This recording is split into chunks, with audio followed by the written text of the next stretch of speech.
seeds of change, as Misha will say, in smart CSOs, for example, is a good phrase, a good concept, a good metaphor to use in terms of getting people to think differently.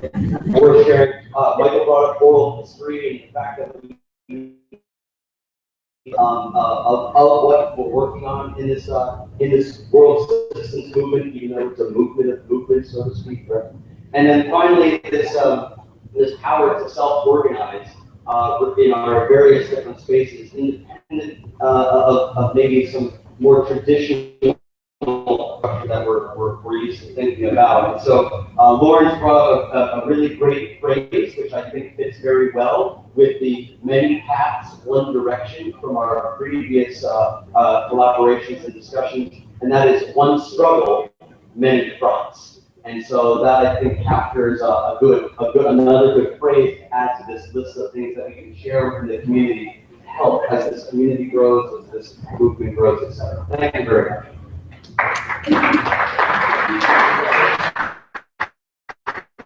Thank you. And next, Miranda.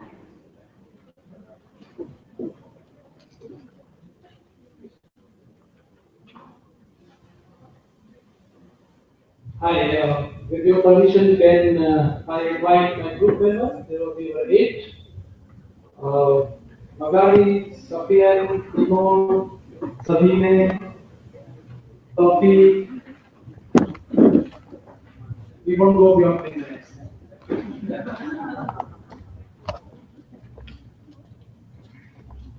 Well, the discussion was very enriching. When we started from Johannesburg, I think with the presence of some Tunisian friends who were not there at that time, and that's a new dimension. Came from the very lived experiences, those insights, and yeah, we are very happy, and I invite Sachin to make the presentation. Okay. Bonjour, Aslam. I'm Tunisian, you know, this is hello Tunisian.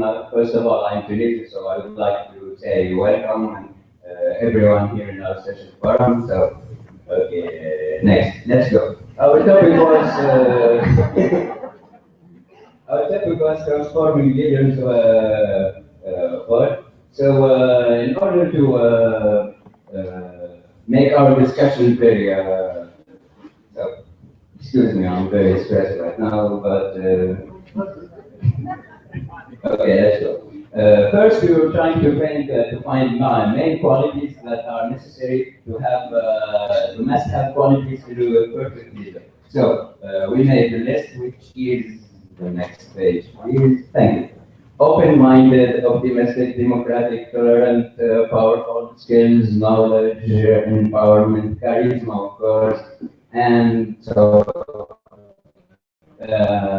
we were thinking how we can make a leader not learn all those characteristics, those qualities that are must-have in a leader. So the basic elements that we find, I think it's this one.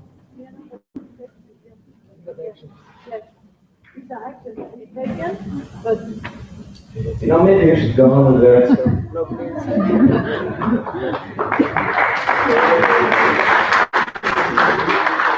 No, we were actually saying that there were a lot of different interpretations of leadership and that we need to take into account all that. And so we really wanted to focus on this cross-border exchange, to have more access to information, peer learning. And in order to have this exchange, we need to build trust among the people. We didn't only need to put up like an online forum or things like that, but to get people together to exchange and to have a mutual understanding of values. And that we really need to focus on the values and to be sure that we maintain the values, and that we only recognize leaders. Spontaneously reason of leaders to recognize them, and yes, so now we start the pilot project this year, right? That's the ambition. That's the ambition.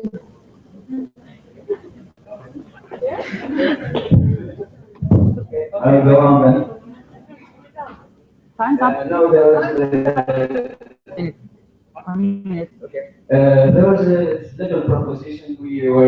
wondering how governments should act in order to make good leaders.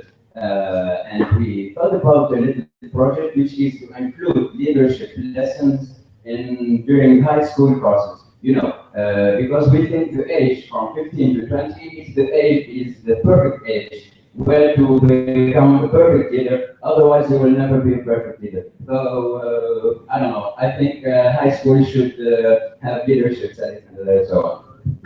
That's it.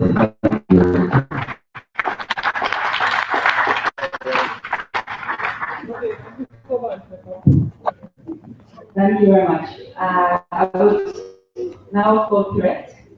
So what feminism? So great time in our group, which was gender balance, by the way. The first discussion we had was about how come it's so obvious that there is something with gender inequality that in the end we don't do anything about it. It's so obvious that there's nothing to do. So as movements, us here, we hope that we just reproduce these inequalities as long as we found them so I don't do anything about it. And also in the struggles, in the discourse, in the work we do, it looks like there has to be some issues to be sacrificed for the bigger, most important issues. So usually feminism or other groups' rights will be sacrificed for climate change, development, etc. So somehow the first message was that we replicate the system ourselves as long as we don't address women's rights. The second thing is that we say that we have to reclaim the feminist feminist. It's part of the global citizens movement. I see. Because we are all defined according to a gender.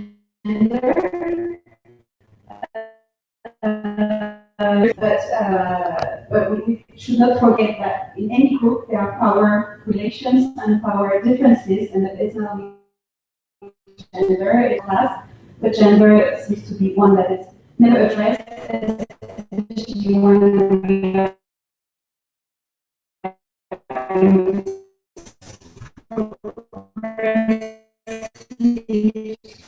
so you can see some quotes on the wall. When you have time, you can go and read them and say what you think. People in the end of the workshop committed to act, so do something personally for themselves, for around them, or do something for their organization, within the organization, or outside.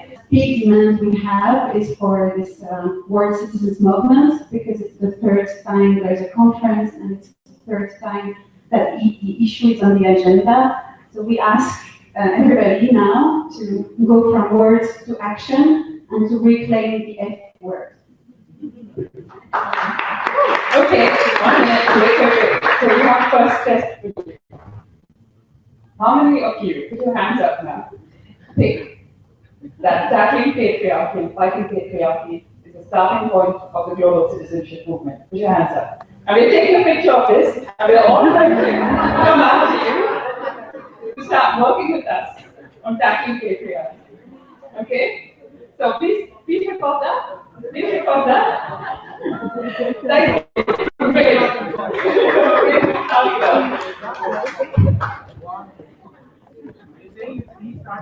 One of the starting points.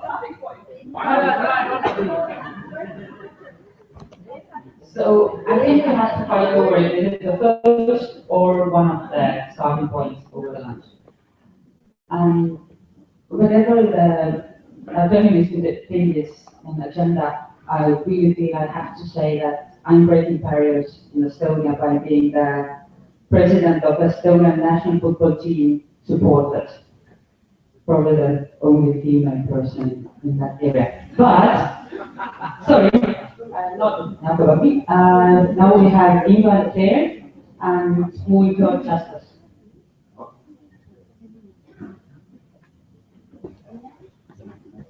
Start talking to the bring it running. You need help? Yeah. Thanks so much.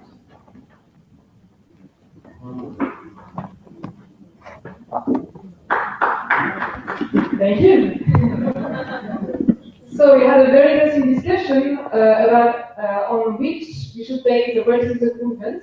And I think we all agreed on the fact that we should base the persistent movement on what actually matters for us as people, as communities, at local level, national level, regional level. So we want to really start from that point and to work with our governments to reclaim the intergovernmental negotiations in which they are engaging and about which people and sometimes even the governments themselves don't know much. And we really want to reclaim those intergovernmental negotiations because it's a democratic issue, basically. And we want them to work with our governments and have the Sustainable Development Goals and the climate agreements of the COP21 respect what matters for us, for communities at local, national, regional level.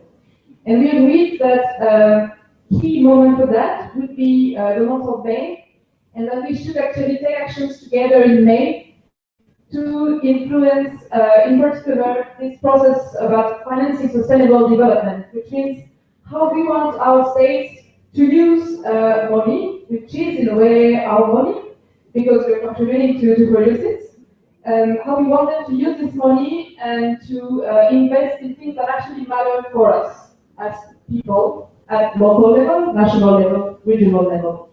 And that's why we would like to come to you with a proposal, which would be to start on the 1st of May, focusing on the Labor Day, with actions all along the month, focusing on this summit which will happen in Africa in Addis Ababa in July on financing sustainable development. And we would like to propose that we do together as a World Citizens Movement a petition, could be on tax justice and minimum wages, to be released on the 1st of May. And there are lots of tools that can be used to support these initiatives, symbolic actions like sending massively 1 cent to our governments, or developing our own alternative money, alternative currency, to show what actually matters for us.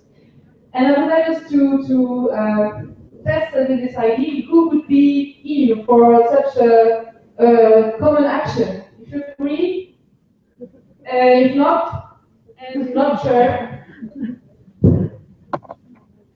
where are you? Not sure. Take the proposal again.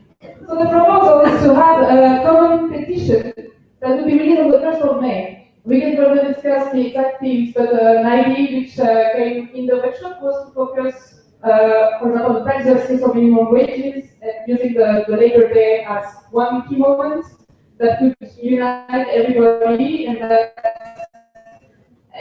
everybody is actually rights everywhere in the world. So that's one proposal. Okay, I think that's a good start. And we will discuss further about that on Friday morning, 8 to 11, together matching this proposal for all those who will be interested in the room. Thank you very much. So, next will be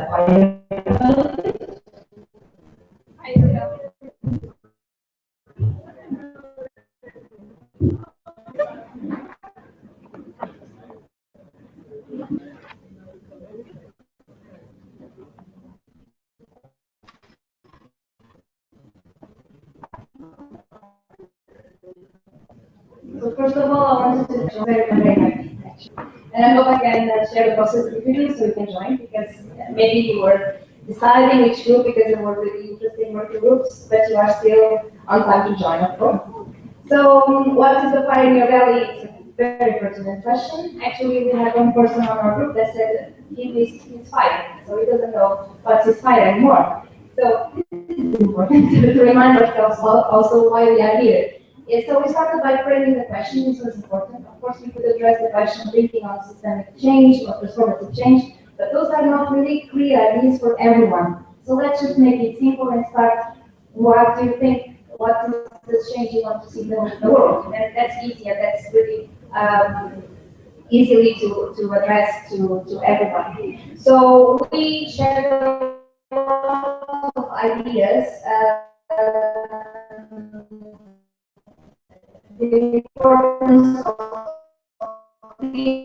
words and the importance of the vision, and actually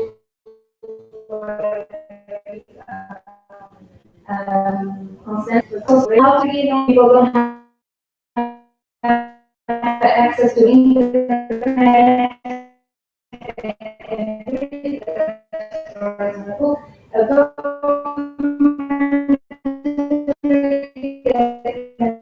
shown everywhere. This question should be addressed first of all change makers, because we want to share stories of change already done, of change they want to see. And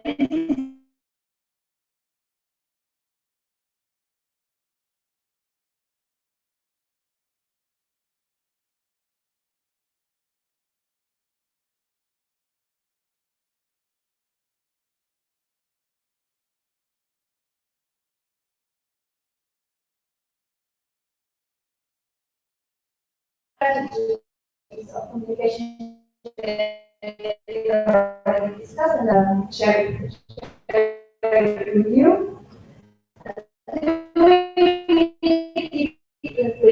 And because of this idea of community by day, so what we shared on our group is, let's share these stories and make people curious. Are you curious to see how a musician or an actor or a dancer would work on your story?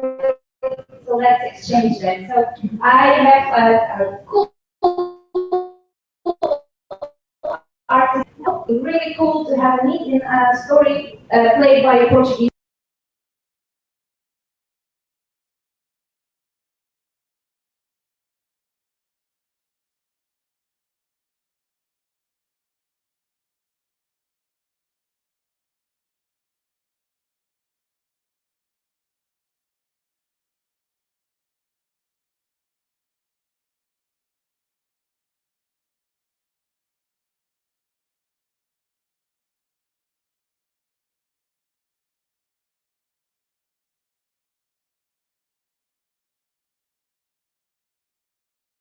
Piece of paper and give it to them. Please do so before you go to the lunch. Thank you. Do I need this? Okay, so I'm going to work internship education, which I would say is another way of contribution. So, and because the word can be really scary sometimes, we started to discuss what is global citizenship education. So I want to make a little bit of a survey poll here. So who thinks it's important to promote and raise awareness on dignity? Okay, so solidarity, local, regional, global, exactly, diversity. Exactly, so you can all be promoters of global citizenship education. We have all other values to defend. So one of the conclusions that we reached was exactly this, like what matters is not the word, it's like call it what you want, education, is exactly the values that we promote. It can be understood as development education, global education, sustainable development education, whatever. The importance is like the values that we want to promote and the vision that we have of the world.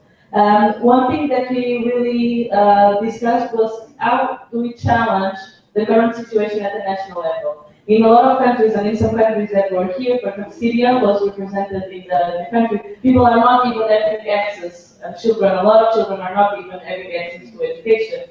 So how can we challenge this? What is the role of global citizenship education in promoting this? There was also like this contribute from Lydia, saying that the media could play an important role because even if schools are not working, then sometimes community radios are there. Elizabeth from Minerical, that was a lot of work on that. So there are different techniques, and what is more important is actually that we guarantee this cultural vision of education. Each country has a vision of education in its roots, maybe it's exactly what we now define as global citizenship education, so we have to exactly to adapt this to the national level. Then one thing that we talked, and that was like the more the action part, is like that actually the post-2015 agenda, although I am sure that a lot of you are not really agreeing with how is it right now, and maybe it's a system also that we should fight. But there is an opportunity there. And for global citizenship education, we see it as having a once of a lifetime opportunity there. There is currently a proposal of a target under the education goal that talks exactly about this promotion, how it's important that education is quality education. We are not talking about the access to education anymore. We are talking about the access to quality education and education that promotes global citizenship. So we were struggling, as you know, the discussions have not ended yet. So there is a big probability that this isn't the agenda, but we now have to see and guarantee that there is a coherence between the word global citizenship and the practice. So all of you, if you are interested in advocating at an international level and you are really now in the beyond 2015 task forces and etc., you should talk with Philip, and if you're interested in promoting global citizenship education, like that. And in order to know what still do we have to do in the United Nations frame, and also all of us in our member states are negotiating the agenda right now. And I know that a lot of people are struggling with other agendas, but please make sure that there is also some coherence in the global citizenship and that this target doesn't fall. And then we will all, even if you are not advocacy lovers, we all have the chance when this agenda will be implemented at the national level, which I think that at least in that we all agree, at least it's good that we have a universal agenda, that then it's adaptable to the national context. Then we have a role to play as educators. So please, if you have doubts, join us, go to the deep community, deep.org. And there is to join the community, there is a working group, online working group, that is basically feeding you on that. So please join the community. Thank you very much. Next, Mina. So what's your take on spirituality? Thank you.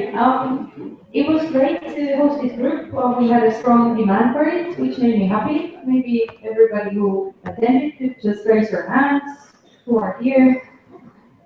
So not everybody is here, but we had, I think, 16 participants from really diverse backgrounds. We had people from, I think, 6 people from Africa, 2 from Asia, US, UK, maybe 3 from Europe. I'm not sure where Seamless is from. I put that Seamless is global. But anyway, and also in terms of religions, we had Christians, Muslims, Baha'i, and of course also not sure / atheists, which made me especially happy. And I think we all recognize that there's that spirituality and religion can form new types of coalitions and be driving force for social change and a big mobilizer of people. And to some of us, meetings like this don't always make sense. Like the buzzwords that we keep talking about and the processes we might be frustrated about, but to many of us, what makes sense is prayer and connecting to a spiritual tradition, and it is key for many of us. We didn't go too far into just because to share gifts that we all have from our own or each other's traditions of religion and spirituality in terms of social justice and peace. So we focused first on just gathering pieces of paper that have important phrases or symbols or verses from a religious text that are meaningful for the people in the group. So we were having kind of an interreligious dialogue there and individual sharing. Then we were trying to form a little bit of common understanding about how spirituality or religion could be a part of the global citizens movement. And what should there? That's a trick question. So I just made a few notes that this is not really an action plan. And of course, I recognize there is a need to discuss if spirituality and religion has to be openly somehow part of all this. And we did talk about how religion is a force of both war and peace, and so on. So that is something we recognize. But we also recognize the judgment from Marta. So something about how being spiritual is not cool if we don't put it in action in work for social justice. Then also we talk about how spirituality can be seen as a system of knowledge.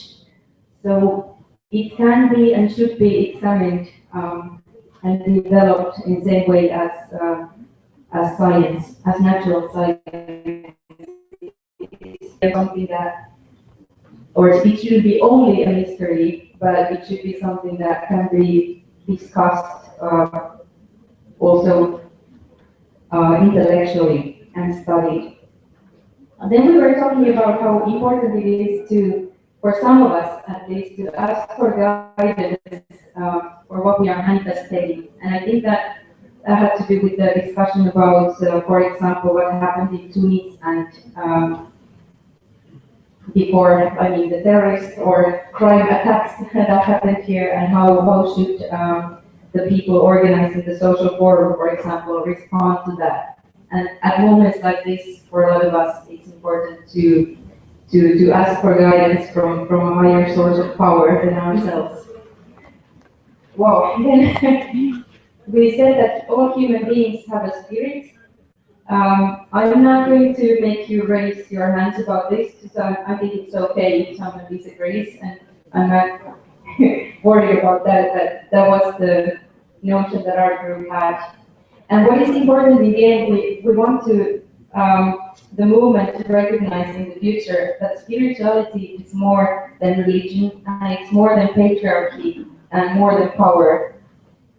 And we like to define spirituality as something that is working for the good of humanity. So that's why our workshop in a nutshell would be: everybody has a spirit, and we can use spirituality for the good of the humanity. So, thank you, everybody.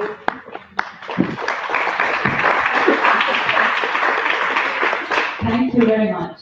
And last but not least, is Andres. Yes, you had a fantastic combined working group, I understand.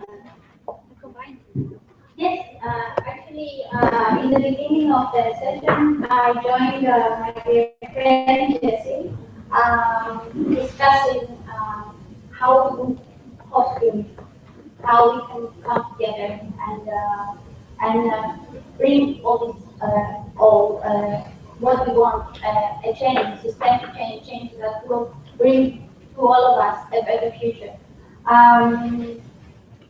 Coming back into the tent, I had the fortunate opportunity to speak with some Tunisian youth. And we discussed a little bit the network and what the idea behind the network is. And the first question was, but they don't listen. Not the first remark is, but they don't listen. So what can we do to make them listen? And I don't like using the us, them, because we're all part of the system. And we all need to change so that change can come. What we discussed is that there is a need for a support system, there is a need for a global support system, not only for youth, but for movements, individuals, organizations. You can frame it in any way you want, but we need to stand together. We need to stand together in the challenges and the needs of our world. We need to stand together and challenge, not only challenge the system, but question and question again and again and again, till we have a world where we're happy living. We need to refocus our attention to what really matters. need to focus our attention the freedoms that we need and we must realize. We need to focus on dignity, equality, sustainability, and justice. Justice for all. We live in a very unjust world where these the concepts like solidarity and support are only used theoretically and not in practice. We need to start thinking of a better world. And by thinking, we can make it happen. We can make it a new, better world. Not for us. Don't think of us. Think of the future generations. Think of the people that will come after us. What will they have to live with? Just to sum up a little bit, I think we need to support each other, and that is my conclusion from the discussion. From the discussions I've been involved in throughout my time in Tunis. We need to be standing next to each other in the challenges that each of us face. We need to stand next to each other, supporting each other, and fighting for each other. Thank you.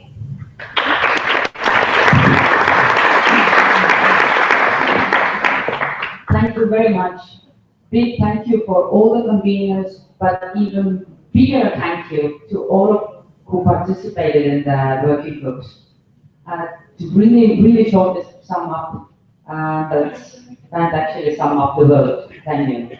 But the ideas were really interesting. Some were probably challenging, and some hopefully that you can take forward, either feminism or the religious discussions, or engaging communities.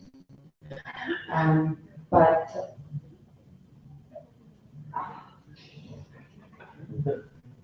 not that cheers, sorry, the other one from some cartoon.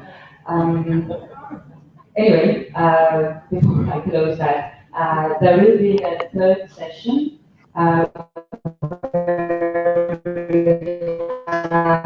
What could be the ways forward for the world citizen movement? And of course, we can also vote there, either with our hands or feet, if we agree with their proposals or not. Then we have a jury session, and there, if I before said that there are going to be points to the ideas shared in the working groups, no, they are not. It's not Eurovision or something stupid as that. But they will reflect on the ideas that were presented here just a second ago. And with that, I think almost can conclude second session. And you are really invited back exactly at 3 o'clock when we start the third one. Enjoy your lunch. Thank you.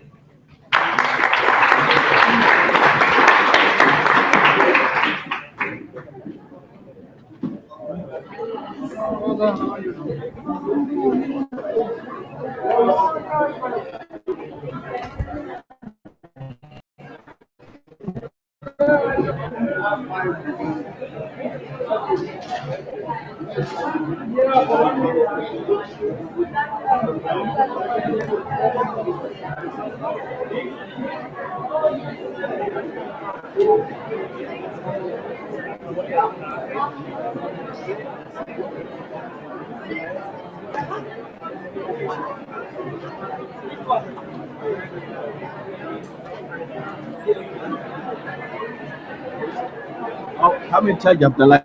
Can I come in charge after lunch? Yes, of course.